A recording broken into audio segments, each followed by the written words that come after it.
Iran, Israel একে অপরের প্রতি চরম বৈরী দুটি দেশ।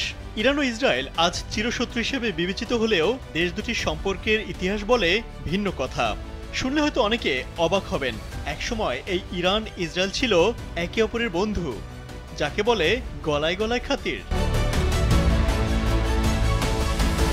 মূলত মোহাম্মদ রেজা পাহেলভির শাসনামলে ইরান ইসরায়েল বন্ধুত্ব গড়ে ওঠে। একে অপরের রাজধানীতে দূতাবাসও খোলে, এমনকি সে সময় ইসরায়েলে নিয়মিত তেল সরবরাহ করত ইরান।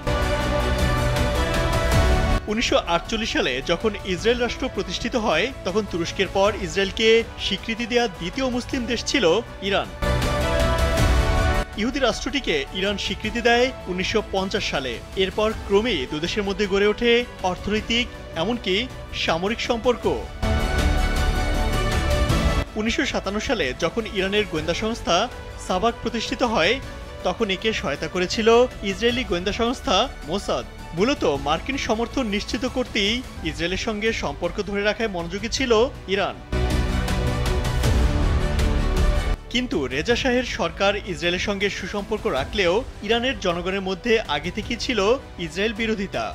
বিশেষ করে আয়াতুল্লাহ খামেনি ও তার অনুসারী ছাড়াও বামপন্থীরা ছিলেন ইহুদি আধিপত্যের ঘোর বিরোধী। ফিলিস্তিন ভূখণ্ডে কোনোভাবেই তারা ইহুদি রাষ্ট্র প্রতিষ্ঠার পক্ষে ছিলেন না। ইরান ইসরায়েল সম্পর্ক ভেঙে পড়ে মূলত 1979 সালে ইরানে ইসলামী বিপ্লবের পর।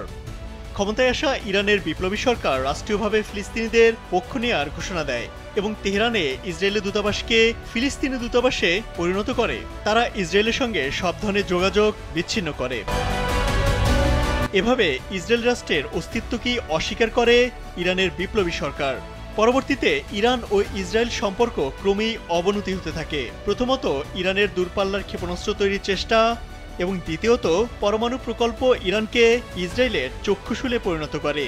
এ সময় একের পর এক ইরানি পরমাণু বিজ্ঞানীকে হত্যা করতে থাকে ইহুদি চক্র।